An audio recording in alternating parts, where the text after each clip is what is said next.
تو جو دعائیں وظائف میں بتایا کرتا ہوں اس کی عمومی اجازت ہوتی ہے،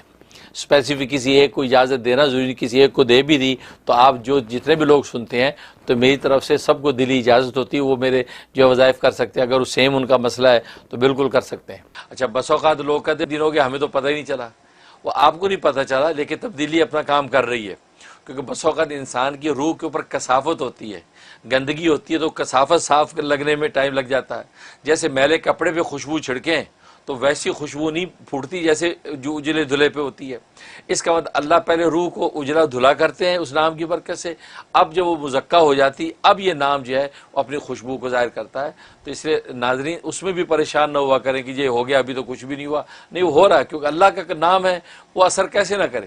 اب شہد کا لفظ بولے تو منہ میٹھا ہو جاتا ہے، لیمو بولے تو منہ میں پانی آ جاتا ہے، تو یہ دنیا کی معمولی چیزیں اب اتنا اثر رکھتی ہیں کہ نام لو تو منہ میں پانی آئے، تو اللہ کا نام اثر نہیں کر رہا ہے۔ ہماری روح کا جو تعلق اللہ سے اس میں کمی ہے، اصل میں وہ اس کی صفائی ہو رہی ہے۔ وہ جب شفاف آئینہ ہو جائے گا اب چہرہ آپ کو صاف نظر آئے گا، گویا کہ اب اس کی تاثیر ظاہر ہوگی۔ شف کے حوالے سے اس میں تو آپ تمام ناظرین نوٹ کر لیں کہ میرا خیال نہیں کہ کوئی وظیفہ ایسا ہو کہ جہاں درود شریف نہ ہوتا ہو۔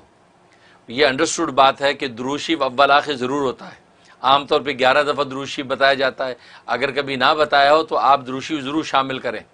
اور اگر بعض ایسے وظائف ہوتے ہیں جس میں درود شریف نہیں پڑھنا ہوتا تو وہاں تصریح کر دی جاتی ہے کہ اول آخر درود شریف نہیں ہے۔ بس اوقات بعض دشمنوں کے لیے پڑھا جاتا ہے اور غیظ و غضب کے لیے پڑھا جاتا ہے، بعض وظائف ایسے ہیں کوئی کڑوی چیز منہ میں رکھ کے پڑھی جاتی ہے، اور درود شریف تو رحمۃ للعالمین کا تذکرہ ہے تو وہاں غضب میں رحمت کو کیوں ملائیں؟ اس لیے وہاں جو ہے مشائخ سلسلہ کہتے ہیں درود شریف نہ پڑھیں، یہ غیظ و غضب کے ساتھ جو ہے آپ یہ ورد کریں تاکہ اللہ کا غضب اس دشمن پہ ٹوٹے،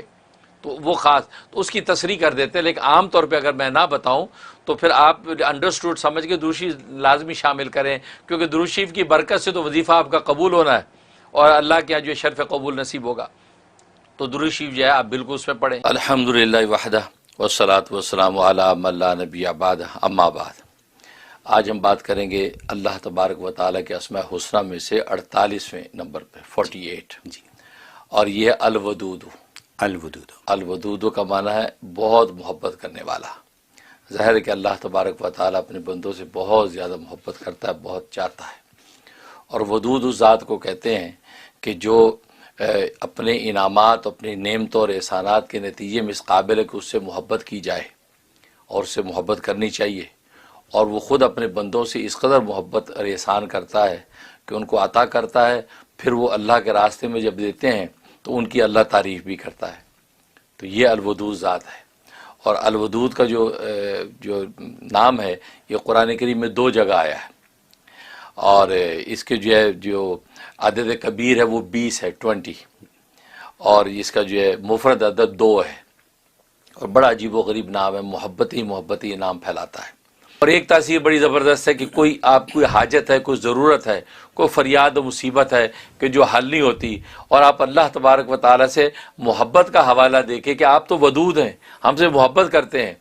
ابا جی اپنے بچے سے محبت کرتا ہے تو اس کے لیے جان جوکھوں میں ڈال کے اس کے لیے کچھ نہ کچھ کرتا ہے، اور آپ تو ربا ہیں،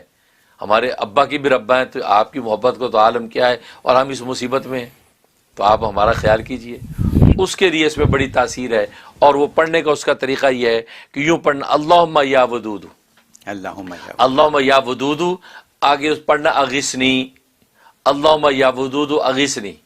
یہ پڑھنا ہے۔ تو اللہم یا ودود، اے اللہ، اے بہت زیادہ ہم سے محبت کرنے والے، اغثنی، میری فریاد سن لے، میری فریاد جو ہے وہ پوری کر دے، بس یہ۔ تو یہ جو ہمیں یہ پڑھنا ہے، اور یہ کب پڑھنا ہے؟ 2 رکعت پہلے نماز حاجت پڑھ لینی ہے، پڑھنے کے بعد اب اس کا ورد شروع کر دینا ہے، اور جتنا زیادہ سے زیادہ پڑھ سکتا ہے اتنا زیادہ پڑھے کہ اس کے اوپر جو ہے اس نام کے خاص حال طاری ہو جائے، ایک جو اجلال اس کے اوپر طاری ہو جائے، اور گویا کہ اس ورد کے اندر منہمک ہو جائے، اللہم یا ودود اغثنی، اللہم یا ودود اغثنی۔ جیسے انسان جو فقیر بے نوا کسی جو سخی داتا سے جو فریاد کرتا ہے، اس کے قدموں میں گرتا ہے، اس سے پکارتا ہے، تو بس ایسی اس اپنے فریاد میں گم ہو جاتا ہے، دائیں بائیں بھول جاتا ہے۔ بس اوقات آقا پکار بھی رہا کہ سر اٹھا، بات تو سن، سر اٹھا، اس کو پتہ ہی نہیں ہوتا وہ کیا کہہ رہا ہے۔ یہ انہماک پیدا ہو جائے، اور ظاہر ہے کہ یہ کم سے کم جو ہے انسان جو 100 200 کی تعداد سے اوپر جائے گا تب جا کے یہ انہماک پیدا ہوگا۔ اس لیے جو ہے 313 تعداد مشائخ نے لکھی ہے، 313 دفعہ تو کم سے کم کرے، اللہم یا ودود واغثنی، اللہم یا ودود واغثنی، اللہم، بس یہ اس پہ حال طاری ہو جائے۔ 313 کہتے کیسی بھی مصیبت ہوگی اللہ تبارک و تعالیٰ کی محبت کے پروانے ایسے جاری ہوں گے کہ اللہ سب جو ہے وہ چھٹ جائیں گی مصیبتیں، اور یہ جو ہے بالکل اجلا دھلا مصائب سے نکل آئے گا۔